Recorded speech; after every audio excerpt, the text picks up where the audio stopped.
नमस्कार दोस्तों, आप सभी का स्वागत है।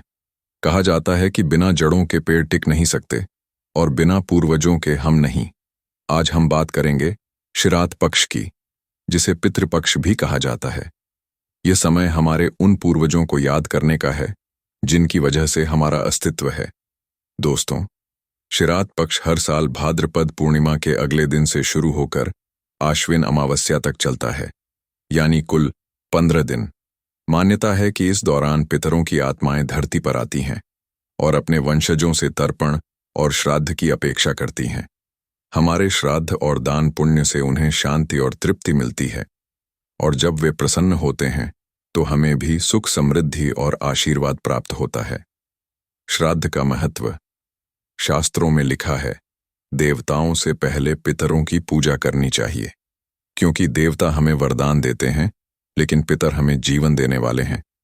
श्राद्ध करने से पितरों की आत्मा को शांति मिलती है, परिवार में सौहार्द और सुख समृद्धि बनी रहती है, और पितृदोष जैसी बाधाएं भी दूर होती हैं। यह सिर्फ एक कर्मकांड नहीं, बल्कि कृतज्ञता व्यक्त करने का सबसे सुंदर अवसर है। श्राद्ध विधि। श्राद्ध करने का तरीका बहुत ही सरल है। सुबह स्नान करके स्वच्छ वस्त्र पहने और संकल्प लें। दक्षिण दिशा की ओर मुख करके जल, तिल और कुशा से तर्पण करें। भोजन में खीर, दाल, पूड़ी और सब्जियां बनाई जाती हैं।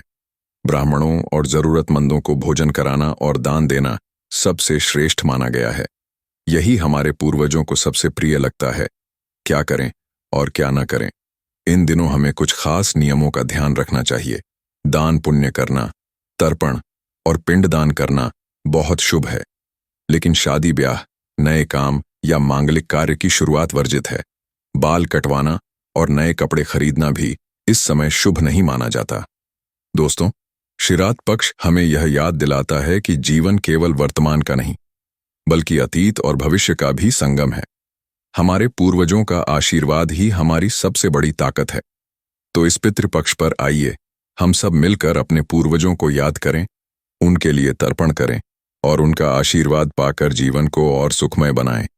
ओम सर्वे भवन्तु सुखिनः, सर्वे सन्तु निरामयाः, सर्वे भद्राणि पश्यन्तु मा कश्चित् दुःखभाग् भवेत्। ओम शांतिः शांतिः शांतिः।